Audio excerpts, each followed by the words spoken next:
L'air était chargé de l'arôme de l'agneau rôti, du pain frais et du vin vieilli, mais j'avais du mal à supporter la vue du grand festin qui s'étalait devant moi. Mes doigts se crispèrent sur le tissu de ma robe alors que je m'asseyais à l'extrémité de l'extravagante table à manger, un endroit qui avait toujours ressemblé davantage à une prison qu'à un foyer. Mon père, Charles Lancaster, le roi autoproclamé de notre famille, levait son verre de vin, la faible lumière des bougies scintillant contre ses yeux cruels et calculateurs. Sa seule présence suffisait à faire taire une pièce. Ce soir, sa cible, c'était moi. Un sourire lent et délibéré se dessina sur ses lèvres avant qu'il ne prenne la parole, la voix tranchante comme une lame. « Portons un toast, voulez-vous » dit-il en levant son verre. « À mon fils, Daniel, qui continue à faire la fierté de cette famille par ses succès en affaires. » Un concert d'applaudissements a suivi. Les verres s'entrechoquant en signe d'approbation. Je suis resté immobile, les doigts serrés sur mes genoux. Et mon père a continué. À ma fille, Alina, sa voix s'est transformée en quelque chose d'amer, de moqueur. Qui, malgré toutes les opportunités qui lui ont été offertes, n'a absolument rien accompli. Un silence gênant s'installa dans la pièce. Ma mère, en épouse obéissante, baissa les yeux, faisant semblant de ne pas entendre. Mon frère, Daniel, se moque dans son verre. Mes tantes et mes oncles se déplaçaient sur leur siège, certains amusés, d'autres ne voulant pas intervenir. Je ressentis une vive piqûre dans la poitrine, mais je refusai de la laisser paraître. Mon père gloussa. « Qu'est-ce qu'il y a encore, Alina ? Crois-tu encore que tu feras quelque chose de ta vie ? Tu vis dans ce petit appartement ? Faire des petits boulots. » Il secoue la tête. « Tu es une honte pour cette famille. Tu ne nous rendras jamais fiers. » La chaleur me monta au visage. Ma respiration devint irrégulière. J'avais envie de crier, de me déchaîner. Mais je ne voulais pas lui donner la satisfaction de me voir craquer. Je me suis levé, la chaise raclant bruyamment le sol en marbre. « Un jour, ai-je dit, la voix inébranlable, tu regretteras chaque mot. » Mon père s'est contenté de rire. « Ce sera le jour où la santé se figera. » J'ai tourné les talons et je suis sorti de cette maison, sans me retourner. Ils pensaient m'avoir écrasé, mais ils n'avaient aucune idée de ce qui les attendait. L'air froid m'a piqué le visage lorsque je suis sorti, mes talons claquant sur le trottoir. Les mots de mon père résonnaient dans ma tête, chaque syllabe étant une nouvelle blessure. Je n'avais rien. Pas d'économie, pas de vrai travail, et personne de mon côté. Mon appartement était à peine vivable. Mon réfrigérateur était vide. À l'exception d'un yaourt périmé et d'une demi-miche de pain rassis. J'ai sorti mon téléphone de mon sac et j'ai regardé la liste des contacts. Puis, mes yeux se sont posés sur un nom, tante Éléanore. C'était la seule personne de ma famille à m'avoir jamais traité avec gentillesse. Mon père la méprisait pour cela, la qualifiant souvent de brebis galeuse pour avoir choisi l'indépendance plutôt que l'obéissance aveugle au nom de Lancaster. Prenant une respiration tremblante, j'ai tapé, tante Éléanore, j'ai besoin d'aide. Quelques secondes plus tard, mon téléphone a sonné. Reviens à la maison, Alina. J'attendais ce jour. Et la maison de tante Éléanore ne ressemblait en rien au manoir de mon père. Elle était chaleureuse, accueillante. Les murs n'étaient pas remplis de portraits d'ancêtres sans vie, mais de photos de ses voyages, de souvenirs qu'elle avait créés de son propre chef. Elle s'est assise en face de moi, m'étudiant avec des yeux doux et perçants. Je savais que ce jour viendrait, dit-elle doucement. Ton père n'allait jamais te soutenir. J'ai serré la mâchoire. Il pense que je ne vaux rien. Elle a traversé la table et m'a serré la main. C'est un imbécile.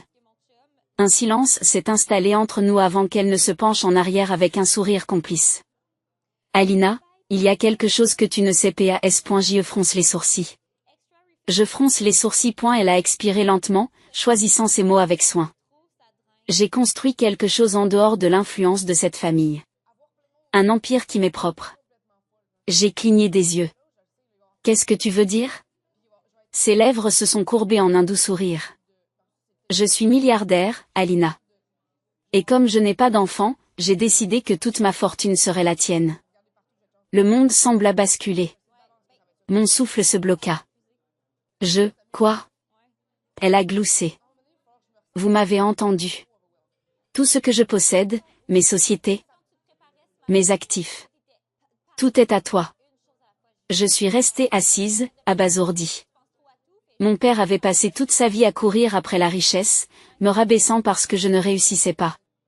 Mais j'allais maintenant hériter de plus qu'il n'aurait jamais pu rêver. Soudain, une idée s'est imposée. Je n'utiliserai pas cet argent pour me venger. Non, j'allais détruire ses attentes à mon égard en lui prouvant que j'étais plus puissante qu'il ne l'avait jamais imaginé. Un mois plus tard, je suis entrée dans l'imposant bâtiment de Lancaster Enterprises. La réceptionniste a fait une double prise, la bouche légèrement ouverte. Et mademoiselle Alina? J'ai souri en posant un dossier. Dites à mon père que le nouveau propriétaire est ici pour le voir. Quelques minutes plus tard, je me trouvais dans la salle de réunion, mon père et mon frère figés sur leur siège. Qu'est-ce que c'est, a bredouillé mon père. J'ai fait glisser les documents de propriété sur la table. Je viens de racheter toutes les actions importantes de Lancaster Enterprises. Je me suis penché en avant et je l'ai regardé dans les yeux. Je suis maintenant propriétaire de votre entreprise. Son visage est devenu blanc. La mâchoire de mon frère s'est serrée. J'y souris. Qui ne vaut plus rien maintenant? Les lèvres de mon père remuèrent, mais aucun mot ne sortit. Ses doigts tremblaient lorsqu'il a attrapé les documents que je venais de faire glisser sur la table brillante de la salle de conférence. Mon frère, Daniel, était assis raide à côté de lui, ses jointures blanches contre les accoudoirs de son fauteuil. J'ai croisé les bras, les regardant parcourir les documents. Chaque signature. Chaque acquisition. Chaque confirmation légale que cette entreprise, leur héritage, m'appartenait désormais. C'est une blague, a finalement réussi à dire mon père en feuilletant les pages. Non, répondis-je doucement, en penchant la tête. C'est la réalité. Elle a levé son regard pour rencontrer le mien, et pour la première fois de ma vie, je l'ai vu. La peur. Le tout-puissant Charles Lancaster, l'homme qui m'avait ridiculisé, écrasé, humilié devant toute notre famille, avait peur de moi. À ce moment-là, c'était plus satisfaisant que toutes les vengeances dont j'avais pu rêver. La voix de mon père vacilla lorsqu'il parla. Où as-tu trouvé cet argent? J'ai souri, lentement et délibérément. Disons que quelqu'un a cru en moi. Contrairement à toi. Daniel s'est moqué, secouant la tête. Tu ne peux pas sérieusement penser que tu peux diriger cette entreprise. Il se pencha en avant, posant ses coudes sur la table. Tu n'as jamais mis les pieds dans le monde de l'entreprise. Tu n'as pas la moindre idée de ce qu'est la gestion d'un empire. Toi non plus, Daniel, lui ai-je répondu. Papa t'a tout donné sur un plateau d'argent, n'est-ce pas? Tu n'as jamais eu à te battre pour quoi que ce soit. Sa bouche s'est plissée en une fine ligne, mais j'ai continué. Moi, en revanche, je sais ce que c'est que de construire à partir de rien. J'ai posé mes paumes sur la table, fixant directement mon père. Et je sais exactement ce dont cette entreprise a besoin. La mâchoire de mon père se crispe. Et qu'est-ce que c'est? J'ai souri. Un dirigeant qui comprend les vraies luttes. Quelqu'un qui valorise les gens au lieu de les traiter comme des outils dont on peut se passer. Daniel se moque à nouveau. Tu délires. Je me suis penché en arrière. Non. Je suis juste meilleur que toi. Silence. Un silence épais, étouffant. Et puis mon père s'est levé brusquement, sa chaise raclant le sol de marbre. Son visage était rouge, sa poitrine gonflée d'une rage inexprimée. Ce n'est pas fini, a-t-il fulminé. J'ai simplement souri. Oh, mais si. Parce que pour la première fois, je détenais tout le pouvoir. Et ils le savaient tous les deux. J'ai passé les semaines suivantes à plonger dans les archives de l'entreprise, et ce que j'ai trouvé m'a retourné l'estomac. La corruption. Mon père et Daniel avaient saigné cette entreprise à blanc. Des employés sous-payés. Des pratiques commerciales contraires à l'éthique. Détournement de fonds. Tout était là, enfoui dans les chiffres, caché derrière de faux rapports et des failles. Il ne s'agissait plus seulement de se venger. Il s'agissait de nettoyer le gâchis qu'ils avaient créé et de faire quelque chose de mieux. J'ai convoqué une réunion d'urgence du conseil d'administration, à la grande horreur de mon père. Techniquement, il était toujours actionnaire, mais on lui avait retiré tout contrôle. C'est un scandale, a-t-il hurlé en entrant en trombe dans la salle de conférence, Daniel le suivant à la trace. Vous n'avez pas le pouvoir de, j'ai toute l'autorité nécessaire, L'ai-je interrompu en lui montrant les papiers qui se trouvaient devant moi. Maintenant, asseyez-vous. Son visage est devenu encore plus rouge, mais il s'est assis. Je me suis tourné vers les autres membres du conseil d'administration, dont certains avaient toujours été loyaux envers mon père. Ils semblaient incertains, attendant une démonstration de force. C'est exactement ce que je leur ai donné. Nous faisons le ménage, ai-je annoncé. Avec effet immédiat. Toutes les activités illégales. Toutes les pratiques commerciales contraires à l'éthique prennent fin aujourd'hui. L'un des membres du conseil d'administration a hésité. Mademoiselle Lancaster, pensez-vous vraiment que, je ne pense pas, ai-je interrompu. Je sais. Cette entreprise s'est construite sur la souffrance des employés. Cela s'arrête maintenant. Je me suis retourné vers mon père, regardant son visage se contorsionner avec une rage à peine contenue. Cette entreprise deviendra quelque chose de meilleur. Quelque chose de vrai. Et toi, j'ai penché la tête, tu me verras réparer tout ce que tu as détruit. Ses doigts se sont recroquevillés en poing, mais il ne pouvait rien faire. Parce que c'était ma société maintenant. Et j'allais la réparer. Au cours des mois suivants, j'ai procédé à des changements radicaux. J'ai doublé les salaires des employés sous-payés. J'ai restructuré les politiques pour garantir un traitement éthique dans tous les secteurs. J'ai personnellement supervisé le licenciement de cadres qui avaient été impliqués dans des affaires louches, y compris certains des plus proches alliés de mon père. Et j'ai veillé à embaucher des personnes qui avaient réellement besoin d'un travail, et pas seulement des personnes ayant de bonnes relations. Mon père a regardé tout cela de loin. Impuissant. Et lorsque les employés ont commencé à me considérer comme le meilleur PDG que l'entreprise ait jamais eu, il a compris. Il avait perdu un soir. Je me trouvais dans mon bureau lorsque j'ai entendu frapper à la porte. J'ai levé les yeux et j'ai trouvé mon père debout. Non pas comme l'homme d'affaires arrogant et intouchable qu'il était autrefois, mais comme un homme qui avait tout perdu. Je me suis adossé à ma chaise. Que me vaut ce plaisir? Il a hésité, puis est entré, refermant la porte derrière lui. Pour la première fois, il n'y avait pas de malice dans ses yeux. Pas de mépris. Seulement du regret. Je me suis trompé sur toi, admit-il, la voix basse. J'aurais dû croire en toi. Une partie de moi avait attendu toute ma vie pour entendre ces mots. Mais maintenant, ils ne signifiaient plus rien. Je l'ai étudié un long moment avant de prendre la parole. Je n'avais pas besoin que tu sois fier de moi. J'avais juste besoin que tu crois que j'en étais capable. Ses épaules se sont affaissées. Et maintenant, ai-je expiré lentement. Maintenant je n'ai plus besoin de rien de ta part. Il a tressailli. Et pour la première fois de ma vie, c'est lui qui s'est senti impuissant. Mon père avait toujours été un titan du contrôle, un homme dont la seule présence imposait la peur et l'obéissance. Mais maintenant, il paraissait petit. Assis en face de moi dans mon bureau, j'étudiais la façon dont ses épaules s'affaissaient, la façon dont sa voix autrefois puissante avait perdu de son tranchant. Il n'y avait plus d'arrogance dans sa posture, plus de supériorité suffisante. Et elle n'avait plus rien à voir avec l'homme qui m'avait humilié devant notre famille il y a quelques mois. J'aurais dû ressentir de la satisfaction. Mais au lieu de cela, je n'ai rien ressenti. Tu le regrettes, demandai-je enfin, en l'observant attentivement. Ses doigts se sont crispés sur l'accoudoir du fauteuil, son regard s'est posé sur le sol. J'ai été un imbécile, a-t-il marmonné. Je pensais que le pouvoir me rendait invincible. Je pensais déglutit-il en se passant une main sur le visage, je pensais que tu étais faible parce que tu refusais de jouer selon mes règles. Je me suis penché en avant, posant mes coudes sur le bureau. Et maintenant, je vois que tu étais plus fort que je ne l'ai jamais été. Ces mots auraient dû avoir un sens pour moi. Il fut un temps où j'aurais tué pour entendre mon père admettre qu'il avait tort. Mais maintenant, il était trop tard. Je n'ai pas besoin de ta validation, papa, ai-je dit calmement, plus maintenant. Il m'a alors regardé, quelque chose s'est brisé dans ses yeux. Je sais, le silence s'est étendu entre nous, épais et suffocant. J'aurais dû le mettre à la porte. J'aurais dû lui dire qu'il n'était plus rien pour moi. Mais malgré tout, je n'avais jamais voulu devenir lui.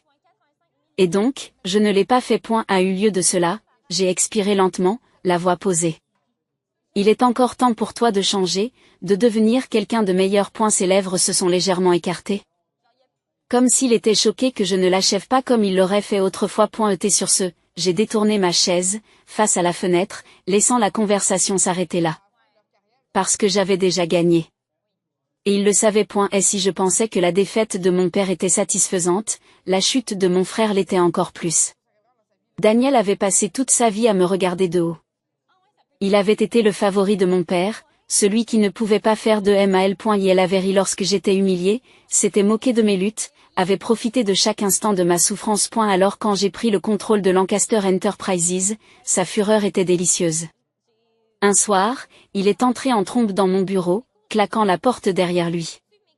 Ce n'est pas fini, a-t-il grogné. J'ai soupiré, me frottant les tempes. Daniel, c'est fini depuis le jour où je suis entré ici et où j'ai pris ton trône. Ses mains se sont serrées en poing. Tu n'as aucune idée de ce que tu fais, Alina. Tu crois que diriger une entreprise, c'est jouer les héros? Il se moque. Tu vas échouer. Et quand ce sera le cas, je serai là pour faire le ménage. Je me suis adossé à ma chaise, lui adressant un sourire lent et délibéré. Oh, Daniel, dis-je doucement. Je ne vais pas échouer. Sa mâchoire s'est serrée. Tu n'as aucune expérience. Vous êtes une blague dans le monde des affaires. Vraiment? Je l'ai interrompu. Alors pourquoi nos actions ont-elles augmenté de 30% depuis que j'ai pris les rênes de l'entreprise? Pourquoi les employés parlent-ils enfin de la corruption que toi et papa avez ignorée?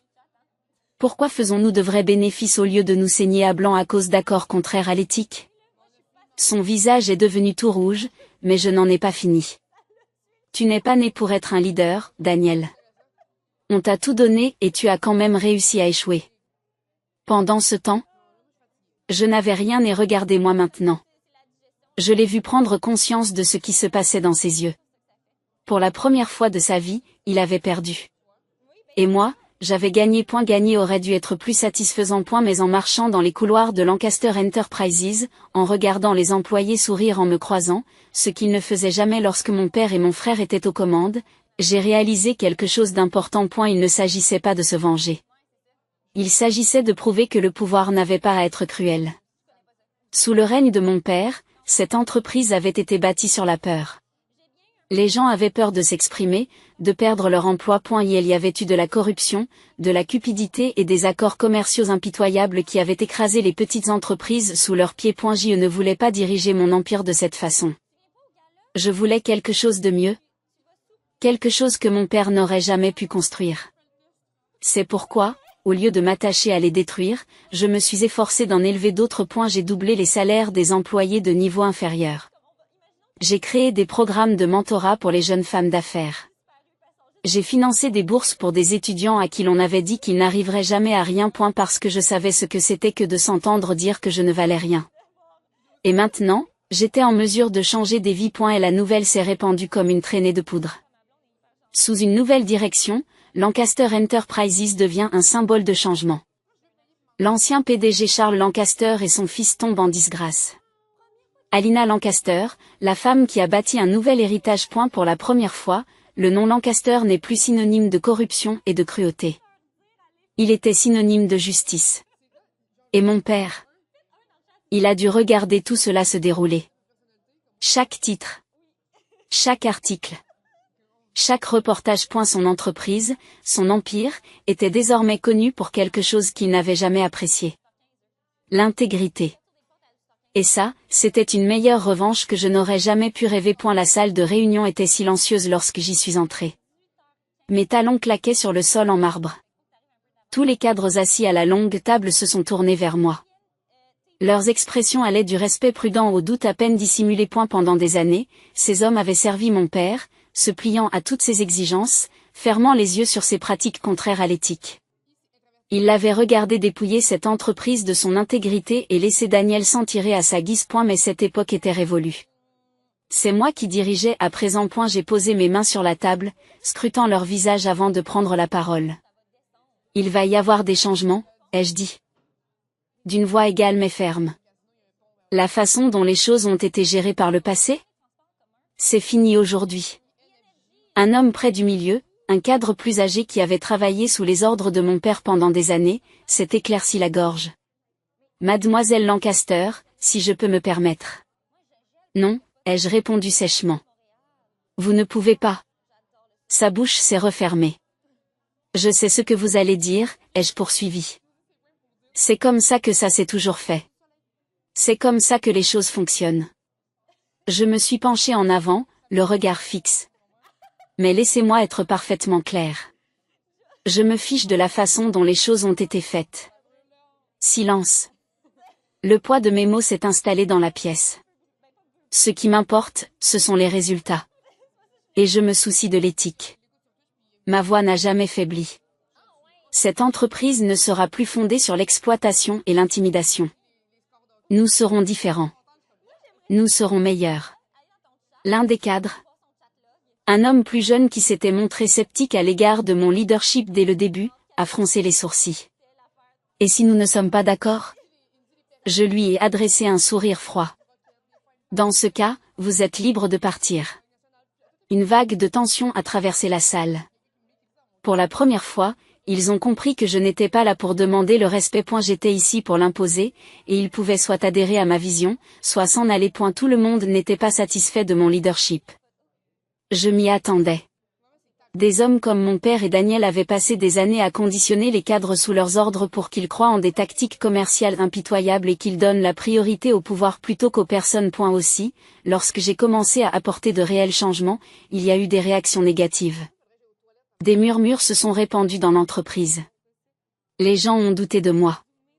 Certains ont essayé de m'affaiblir, espérant que je trébucherais. Daniel, en particulier, a refusé de se laisser faire. Un après-midi, il a fait irruption dans mon bureau, le visage tordu par la frustration.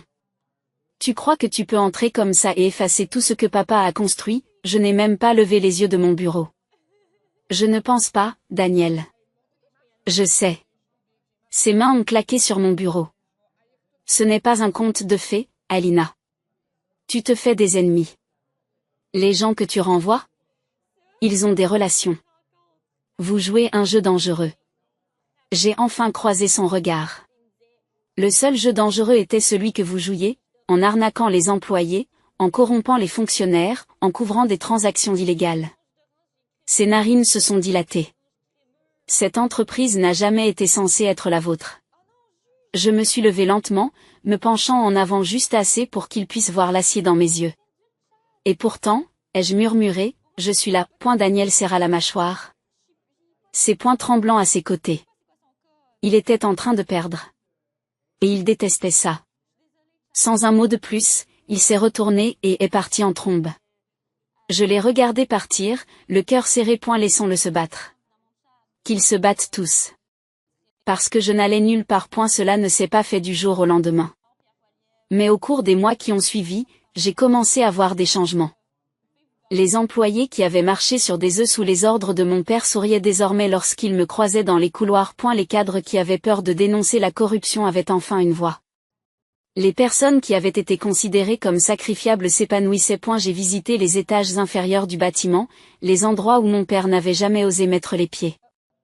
Je me suis assis avec les stagiaires, j'ai écouté les équipes du service clientèle.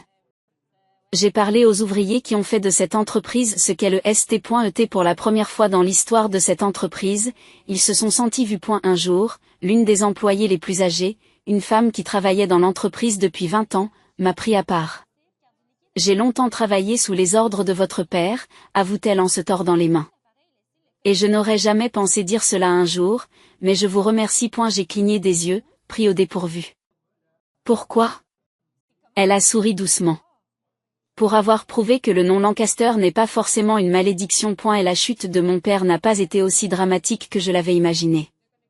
Il n'y a pas eu d'explosion grandiose, pas de bilan violent. C'était calme, lent, inévitable. Son influence a diminué. Son nom, autrefois prononcé avec puissance et autorité, n'était plus que l'ombre du passé. Et elle avait passé toute sa vie à bâtir un empire de la peur. Mais la peur est une fondation fragile. Et lorsqu'elle s'effondre, il ne reste plus rien. Un soir, j'ai reçu un appel téléphonique. Sa voix, autrefois si forte, était creuse. Tu m'as ruiné. J'ai fermé les yeux. Non, papa. Tu t'es ruiné toi-même. Silence. Et puis la ligne s'est coupée. Je n'ai plus jamais entendu parler de lui.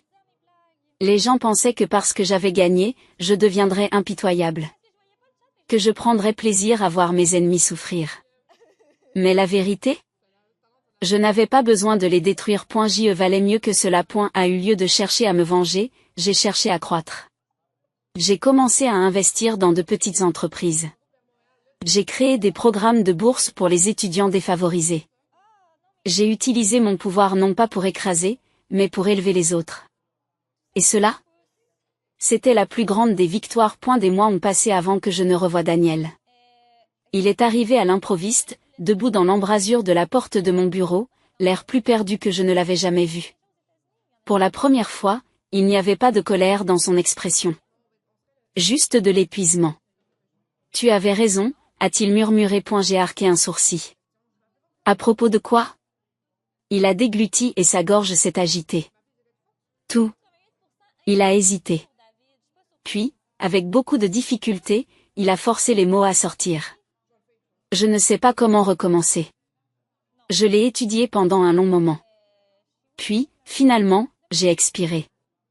Alors, trouvons une solution. Parce que j'avais gagné. Mais cela ne signifiait pas que je devais le laisser perdre. Des années plus tard, je me tenais dans le bâtiment qui avait symbolisé la cupidité de mon père. Désormais, il s'agissait d'une entreprise fondée sur l'intégrité. J'avais construit quelque chose de plus fort que la richesse. Le respect. Et en regardant les employés passer, riant, heureux, épanouis, j'ai su. Je l'avais battu. Pas par la vengeance. Pas par le pouvoir. Mais en devenant quelqu'un qu'il n'a jamais pu être. La dernière fois que j'ai vu mon père, il n'était plus que l'ombre de l'homme qu'il avait été. Il m'a regardé, les yeux creux. J'ai tout perdu, a-t-il murmuré. J'ai penché la tête. Non, papa, ai-je dit doucement. Tu as tout jeté. Et sur ce, j'ai tourné les talons et je suis parti. Parce que j'avais déjà gagné. Et maintenant, il était temps d'aller de l'avant.